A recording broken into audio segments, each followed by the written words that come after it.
नमस्कार साथियों, बीपीएससी तैयारी 4.0 के लिए एनसीईआरटी साइंस की क्लास में आपका स्वागत है। आज की क्लास में हम आपके लिए क्लास 10th एनसीईआरटी से अध्याय नंबर 9 प्रकाश का परावर्तन एवं प्रकाश का अपवर्तन का टॉपिक लेके आए हैं। परीक्षा दृष्टि से बहुत ही महत्वपूर्ण है और आज की जो क्लास रहेगी पीआरटी का जो साइंस का पोर्शन है उसके लिए, और साथ में जो जीएस पार्ट सेकंड है साइंस का पोर्शन उसके लिए, साथ में जो 6 से 8 साइंस वाले अभ्यर्थी हैं या फिर टीजीटी साइंस वाले अभ्यर्थी हैं उनके लिए भी ये कंबाइंड क्लास रहेगा। और साथ में जो 6 से 8 साइंस वाले हैं या टीजीटी साइंस वाले हैं, आपको यह जो चैप्टर है पूरी तरीके से पढ़ना पड़ेगा। बाकी जो पीआरटी के अभ्यर्थी हैं और जीएस के पार्ट सेकंड के अभ्यर्थी हैं उनके लिए जो महत्वपूर्ण चीज़ें हैं, और साथ में 6 से 8 साइंस वालों के लिए जितनी भी महत्वपूर्ण चीज़ें हैं उतनों को हम कवर करेंगे। बट यह है कि जो 6 से 8 साइंस वाले हैं या उसके ऊपर वाले अभ्यर्थी हैं तो आपको पूरा डिटेल में चैप्टर को पढ़ना होगा। अब आते हैं टॉपिक पर, प्रकाश परावर्तन तथा अपवर्तन। तो इस टॉपिक में हमें रिफ्लेक्शन और रिफ्रैक्शन के बारे में समझना है। यहाँ पर हम बात करें तो प्रकाश किरण किसे कहते हैं, लाइट रे किसे कहते हैं, रे ऑफ लाइट किसे कहते हैं, कि एक छोटा प्रकाश स्रोत किसी अपारदर्शी वस्तु की तीक्ष्ण छाया बनाता है तो प्रकाश के एक सरल रेखीय पथ की ओर इंगित करता है, जिसे हम प्रकाश किरण कहते हैं। तो प्रकाश किरण होता क्या है कि जब एक छोटा प्रकाश स्रोत होता है किसी अपारदर्शी वस्तु की तीक्ष्ण छाया बनाए तो प्रकाश के एक सरल रेखीय पथ की ओर इंगित करता है, तो वही सरल रेखीय पथ जो बनता है उसी को हम प्रकाश किरण कहते हैं। फिर यहाँ पर बात करते हैं विवर्तन का कॉन्सेप्ट बताया गया है। तो यदि प्रकाश के पथ में रखी अपारदर्शी वस्तु अत्यंत छोटी हो, मान लीजिए कि प्रकाश का पथ है तो प्रकाश के पथ में अगर अपारदर्शी वस्तु रखी गई है जिसके आर पार न देखा जा सके, तो अपारदर्शी वस्तु अत्यंत अगर छोटी हो तो प्रकाश जो होगा वो सरल रेखा में नहीं चलेगा, उसकी बजाय इसके किनारों पर मुड़ने की प्रवृत्ति दर्शाएगा, और इस प्रभाव को हम प्रकाश का विवर्तन कहते हैं और इंग्लिश में इसे कहते हैं diffraction of light. Diffraction of light. आप कमेंट करके बताइए कि प्रकाश का विवर्तन का उदाहरण एक बताइए आप कमेंट करके।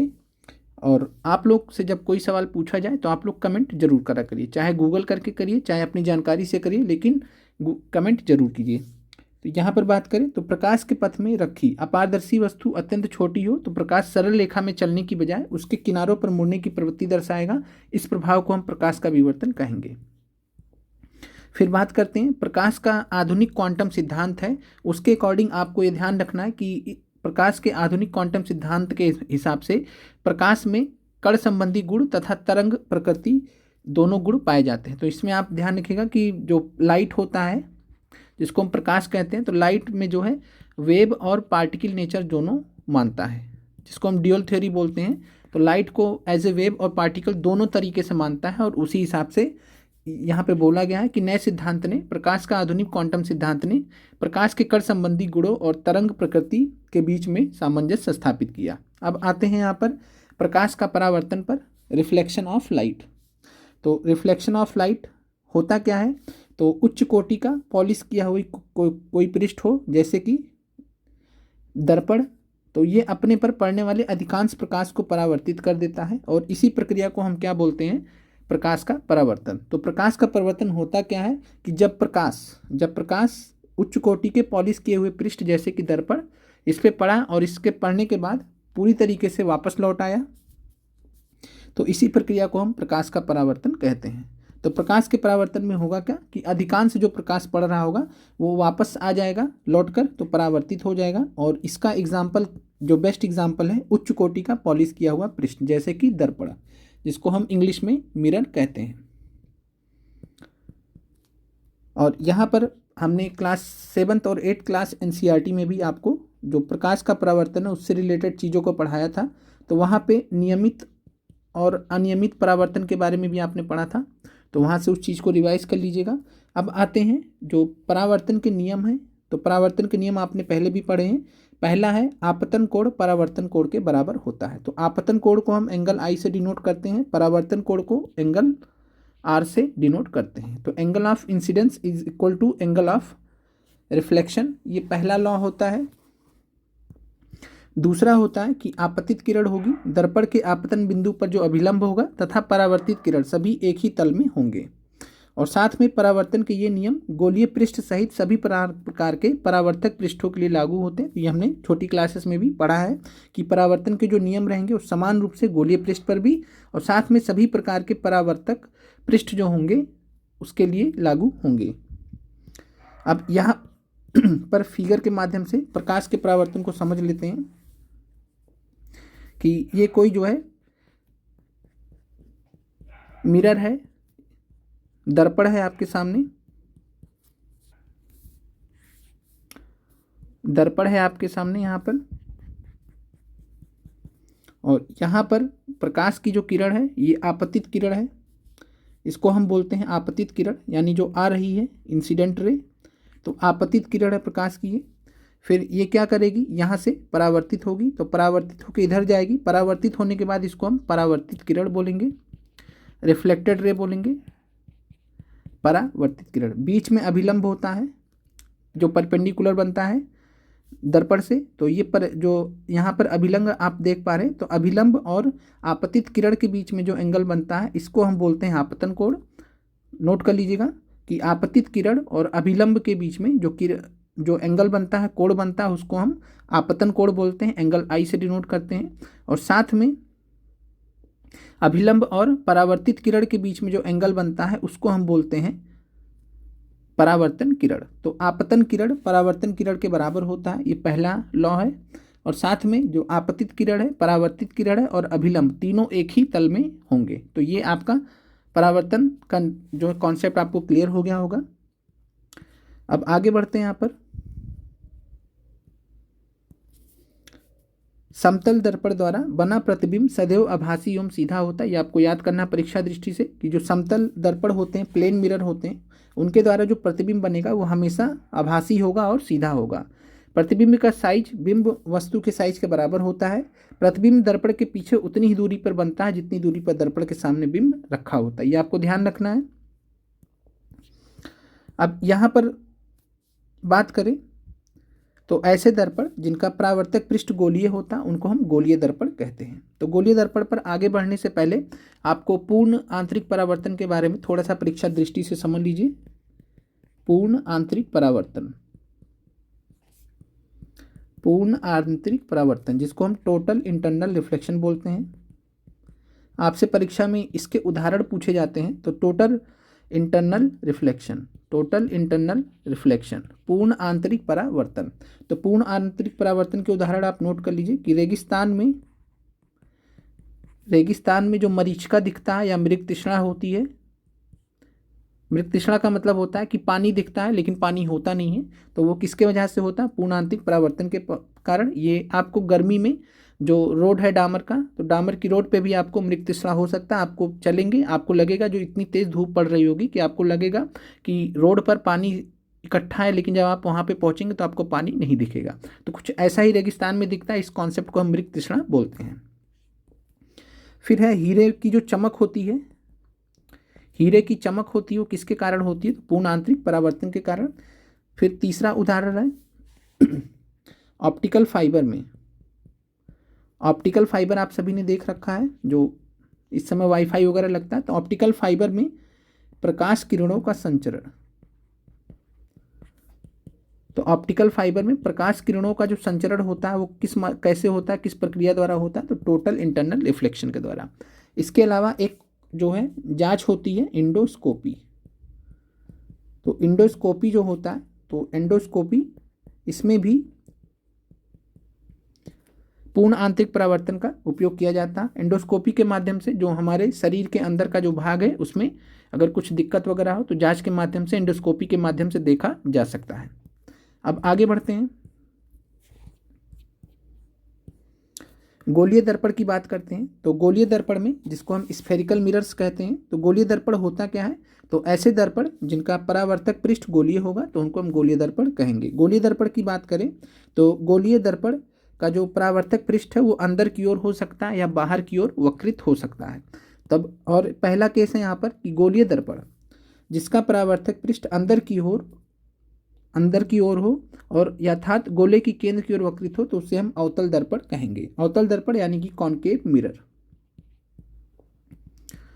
और यहाँ पर गोलीय दर्पण जिसका परावर्तक पृष्ठ अंदर की ओर का मतलब इस तरीके से है। तो जब परावर्तक पृष्ठ अंदर की ओर अर्थात गोले के केंद्र की ओर वक्रित होगा इस प्रकार से, तो इस ऐसे प्रकार के दर्पण को हम क्या बोलेंगे, अवतल दर्पण या कॉनकेव मिरर। कॉनकेव मिरर या अवतल दर्पण को कुछ इस प्रकार से दिखाया जाता है, दर्शाया जाता है।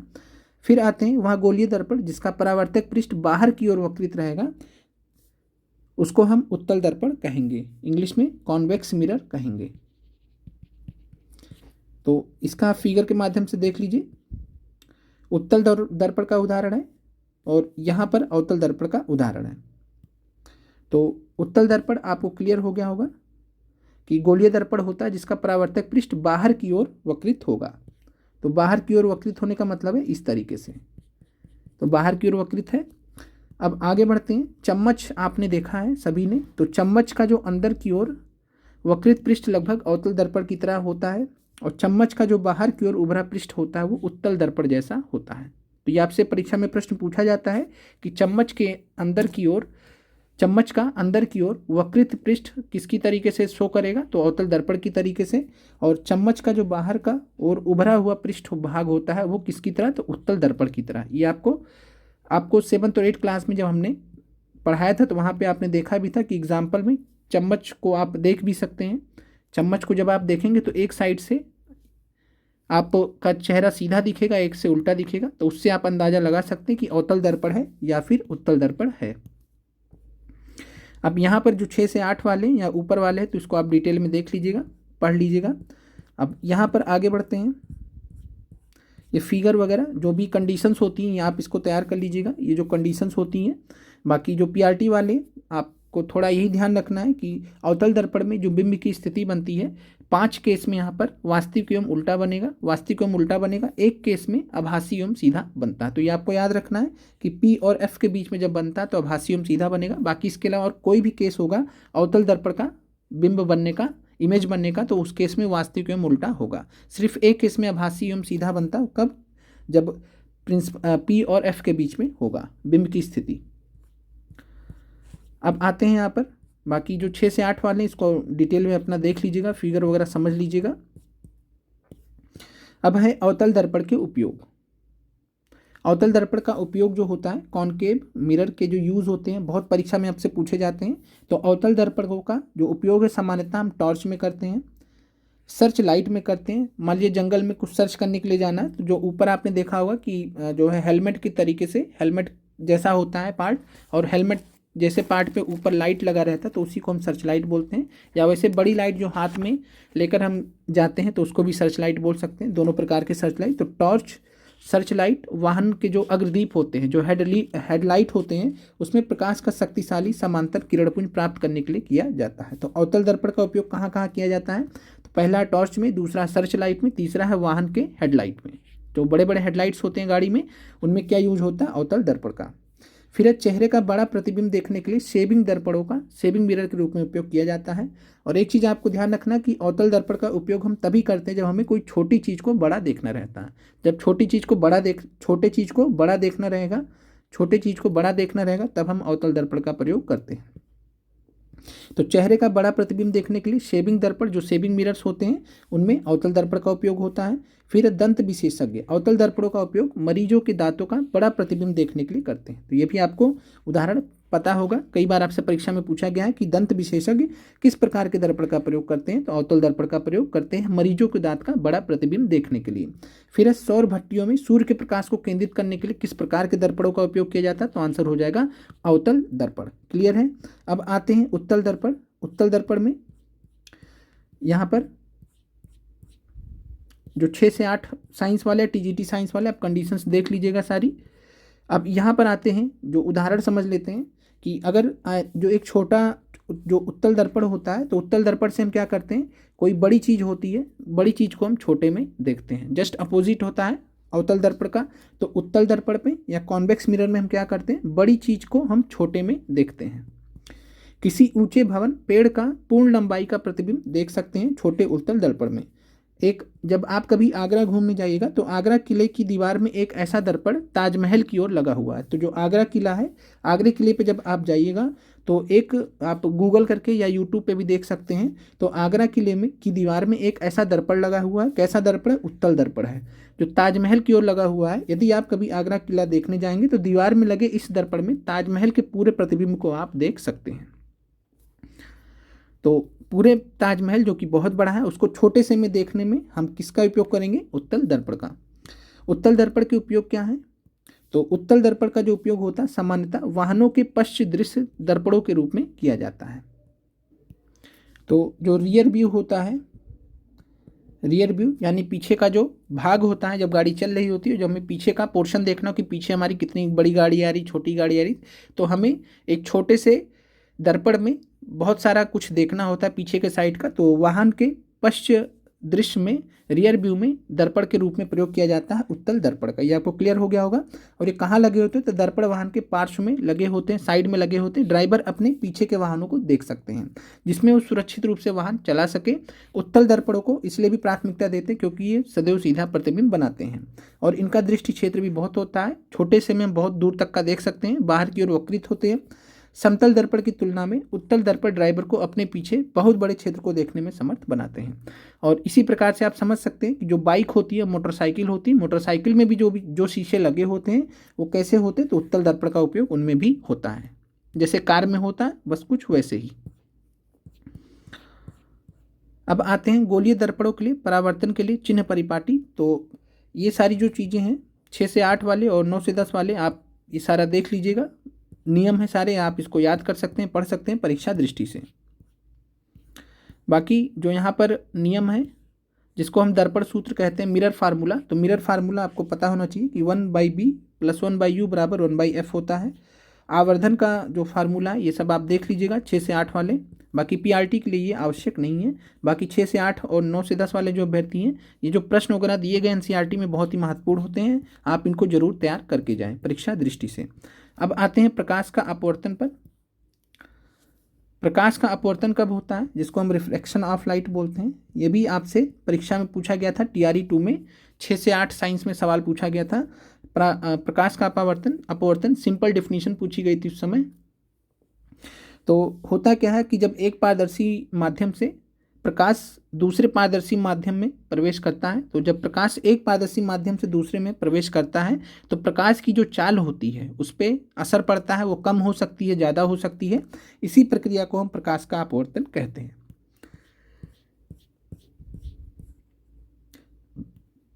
यहाँ बताया भी गया है कि जब प्रकाश एक माध्यम से दूसरे माध्यम में तिरछा होकर जाता है तो दूसरे माध्यम में इसके संचरण की दिशा परिवर्तित हो जाती है। इस परिघटना को ही हम क्या कहते हैं? प्रकाश का अपवर्तन। तो प्रकाश का अपवर्तन क्या हो गया? जब प्रकाश एक माध्यम से दूसरे माध्यम में तिरछा होकर जाएगा।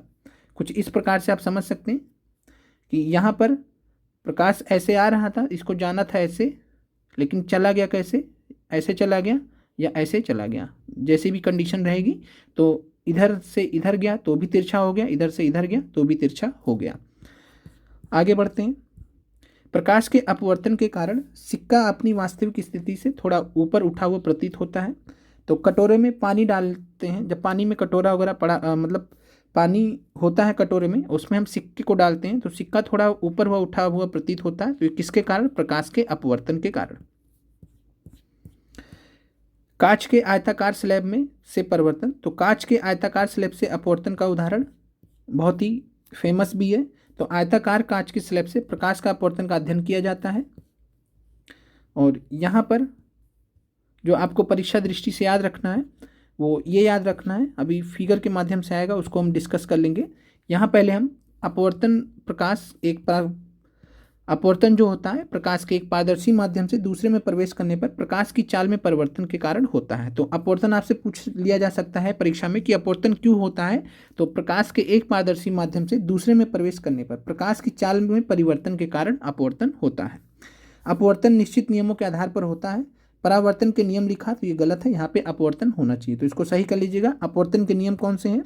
आपतित किरण, अपवर्तित किरण और दोनों माध्यमों को पृथक करने वाले पृष्ठ के आपतन बिंदु पर विलंब सभी एक तल में होंगे। दूसरा है प्रकाश के किसी निश्चित रंग तथा निश्चित माध्यमों के युग्म के लिए आपतन कोण की ज्या साइन तथा आपतन कोण की ज्या साइन का अनुपात स्थिर होगा, और इसको हम स्नेल का अपवर्तन का नियम कहते हैं। तो स्नेल का अपवर्तन नियम जो होता है इसको आप परीक्षा दृष्टि से याद रखिएगा। आपसे पूछा जा सकता है कि जो स्नेल्स लॉ होता है, स्नेल का अपवर्तन का नियम होता है वो तो क्या होता है, तो sin i upon sin r, और आई यहाँ पे है आपतन कोण है और आर जो है वो अपवर्तित कोण है। तो ये आप याद रखिएगा। तो आपतन कोण और अपवर्तन कोण का जो अनुपात होगा वो स्थिर होगा, और इसी को हम स्नेल का अपवर्तन का नियम कहते हैं। और इसी को जो है हम क्या कहते हैं, इस स्थिरांक के मान को दूसरे माध्यम के पहले माध्यम के सापेक्ष अपवर्तनांक कहते हैं, जिसको हम रिफ्रैक्टिव इंडेक्स कहते हैं। तो इसी को हम क्या कहते हैं, रिफ्रैक्टिव इंडेक्स। अपवर्तनांक बोलते हैं हिंदी में और रिफ्रैक्टिव इंडेक्स बोलते हैं। रिफ्रैक्टिव इंडेक्स बराबर क्या हो जाएगा, तो sin i upon sin r. अब यहाँ पर अपवर्तनांक के बारे में थोड़ा समझ लेते हैं। प्रकाश की किरण तिरछी गमन करती हुई एक पारदर्शी माध्यम से दूसरे में प्रवेश करती है तो दूसरे माध्यम में अपनी दिशा परिवर्तित कर लेती है, इसी को हम अपवर्तन कहते हैं। निर्वात में प्रकाश का जो चाल है वो 3 गुणे 10 के पावर 8, 10 के पावर 8 है, 108 नहीं होगा, 3 × 10⁸, 10 के पावर 8 है, तो 10 के पावर 8 मीटर पर सेकंड की चाल से स्पीड होती है निर्वात में। अब यहाँ पर बात करें तो रिफ्रैक्टिव इंडेक्स का फार्मूला क्या होता है, अपवर्तनांक का एक फार्मूला और भी होता है कि माध्यम 1 में प्रकाश की चाल, दूसरा है माध्यम 2 में प्रकाश की चाल। तो इस प्रकार से, और ये है स्पीड ऑफ लाइट और स्पीड ऑफ लाइट दोनों केस में। तो पहला है वायु में, स्पीड ऑफ लाइट वायु में, प्रकाश की चाल वायु में, और प्रकाश की चाल यहाँ पर किसी मीडियम में। तो जो मीडियम होगा तो माध्यम होगा। जो पहला माध्यम होता है ये हमेशा वायु के सापेक्ष में लिया जाता है, वायु के सापेक्ष में, एयर के सापेक्ष में। दूसरा माध्यम कुछ भी हो सकता है, और इसी का जो रेशियो होता है उसी को हम बोलते हैं रिफ्रैक्टिव इंडेक्स। परीक्षा दृष्टि से आपको याद रखना है, जो यहाँ पे दिया भी गया है, वायु में प्रकाश की चाल बटे माध्यम में प्रकाश की चाल, यही आपका होता है अपवर्तनांक। तो अपवर्तनांक को हम चाल के रूप में कैसे डिनोट करते हैं, तो वायु में प्रकाश की चाल जिसको c बोलते हैं, जो कि 3 × 10⁸ मीटर पर सेकंड है। बाकी माध्यम में प्रकाश की चाल इससे कम ही रहेगी, तो इसका जो रेशियो आता है इसी को हम बोलते हैं अपवर्तनांक। अब यहाँ पर कुछ द्रव्यात्मक माध्यमों के निरपेक्ष अपवर्तनांक दिए गए हैं, रिफ्रैक्टिव इंडेक्स दिए गए हैं। तो रिफ्रैक्टिव इंडेक्स आपको ध्यान रखना है कि इस धरती पर सबसे ज़्यादा रिफ्रैक्टिव इंडेक्स किसका होता है, तो हमारे प्यारे डायमंड का। तो याद रखिएगा कि हीरा का, डायमंड का जो रिफ्रैक्टिव इंडेक्स होता है, अपवर्तनांक होता है, सबसे ज़्यादा होता है 2.42। फिर यहाँ पे आपको जल का पता होना चाहिए, जल का कितना होता है 1.33। ये आपको याद रखना है कि जल का 1.33 होता है रिफ्रैक्टिव इंडेक्स, निरपेक्ष अपवर्तनांक, और हीरे का कितना होता है 2.42। हीरे का कितना होता है सबसे ज़्यादा। और यहाँ पर एक चीज़ और भी याद रखना है कि जल से ज़्यादा केरोसिन का होता है। तो जल से ज़्यादा केरोसिन का अपवर्तनांक होता है। अब यहाँ पर बात करते हैं, किसी माध्यम की प्रकाश को अपवर्तित करने की क्षमता को उसके प्रकाशिक घनत्व के द्वारा भी व्यक्त किया जा सकता है। जैसे कि विरल माध्यम और सघन माध्यम के हिसाब से भी हम प्रकाश के अपवर्तन को देख सकते हैं। अब होता क्या है कि जब विरल माध्यम में प्रकाश की चाल सघन माध्यम की अपेक्षा अधिक होती है, मान लीजिए कोई विरल माध्यम है, तो हमेशा विरल माध्यम में प्रकाश की चाल क्या होगी, कम होगी। सघन माध्यम, विरल माध्यम में हमेशा जो है तेज होगी। सघन माध्यम होगा तो सघन माध्यम में प्रकाश की चाल को एफर्ट लगाना पड़ेगा, तो प्रकाश की चाल सघन माध्यम में कम होगी, विरल माध्यम में ज़्यादा होगी। अतः विरल माध्यम से सघन माध्यम में, अब मान लीजिए विरल माध्यम से सघन माध्यम में गमन करने वाली प्रकाश की किरण धीमी हो जाएगी। कुछ इस प्रकार से समझिए कि यहाँ पे विरल माध्यम था और विरल माध्यम में तेज थी और यहाँ पर सघन माध्यम मिला, और जब सघन माध्यम मिलेगा तो यहाँ पर क्या हो जाएगा, स्लो हो जाएगा। और ये किसकी ओर आएगा, तो ये अभिलंब की ओर, जिसको हम इस प्रकार से देखते हैं, तो अभिलंब की ओर रहेगा। और जब सघन माध्यम से विरल माध्यम में गमन करेगी तो इसकी चाल बढ़ जाएगी और अभिलंब से दूर हट जाएगी। तो ये आपको याद रखना परीक्षा दृष्टि से कि विरल माध्यम से सघन माध्यम में गमन करने पर प्रकाश की किरण धीमी पड़ जाएगी और अभिलंब की ओर झुक जाएगी। फिगर के माध्यम से एक बार देख लीजिए, कुछ इस प्रकार से यहाँ पर है और इस तरीके से जाना चाहिए था, लेकिन यहाँ पर जा कैसे रही है, और यहाँ पे जो परपेंडिकुलर यही अभिलंब है, तो यहाँ पर अभिलंब की ओर झुक जाएगी। तो अभिलंब की ओर झुकने का मतलब है कि इधर विरल माध्यम से आई और ये अभिलंब की तरफ रहे, अभिलंब की तरफ आ जाएगी, अभिलंब से पास आ जाएगी, यही होता है अभिलंब की तरफ झुक जाना।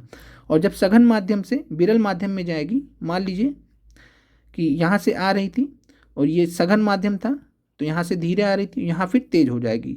और जब भी तेज होगी, तो जब भी यहाँ से तेज होगी तो तेज होकर ये क्या होगी, अभिलंब से दूर हटेगी, अभिलंब से दूर हटेगी, कुछ इस तरीके से।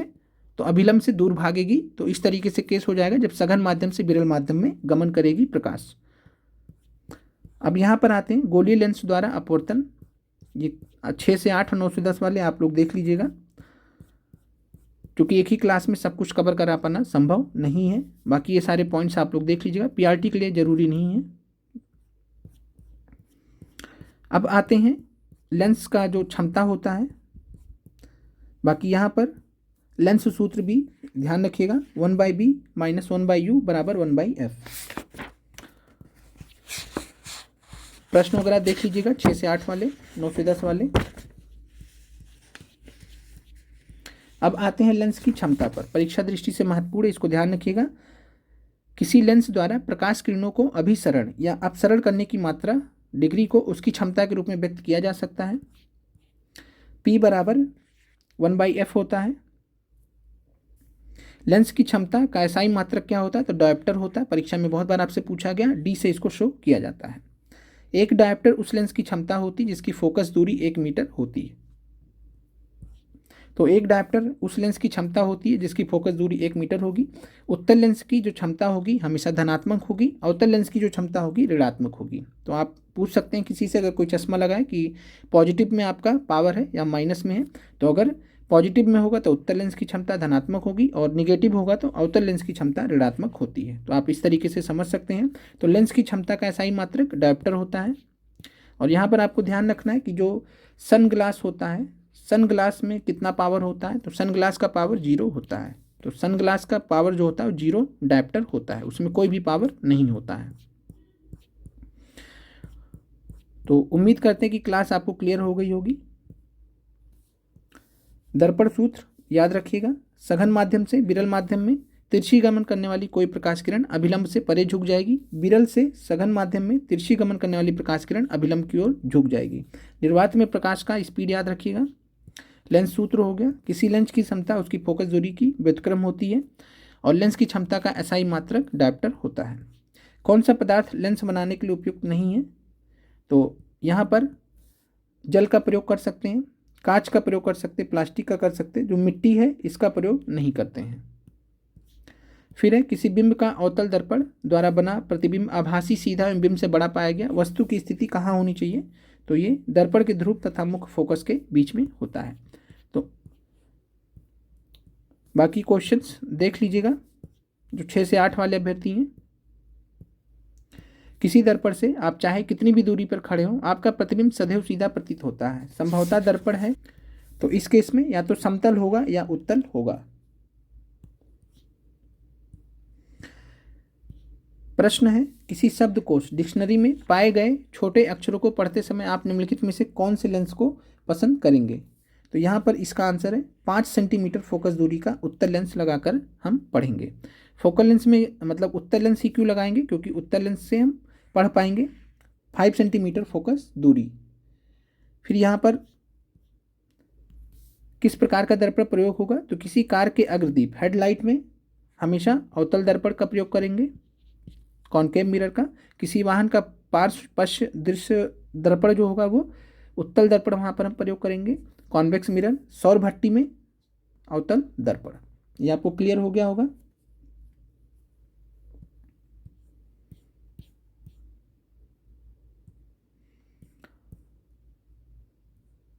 फिर तीसरा प्रश्न है किसी बिंब को वास्तविक तथा समान साइज का प्रतिबिंब प्राप्त करने के लिए बिंब को उत्तल लेंस के सामने कहाँ रखना होगा, तो इस प्रश्न का आंसर है फोकस दूरी के दुगनी पर।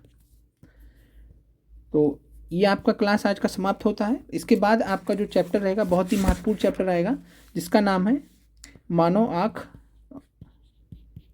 और रंग बिरंगा संसार। तो मानव आँख और रंग बिरंगा संसार परीक्षा दृष्टि से बहुत ही महत्वपूर्ण है। और आपका जो क्लास 10th का NCERT वो समाप्ति की ओर अब चल रहा है। 2 क्लास और आएंगी इसके बाद, जिससे आपका क्लास 10th NCERT समाप्त हो जाएगा। मिलते हैं आप लोगों से अगले वीडियो में। आप लोगों का देखने के लिए धन्यवाद।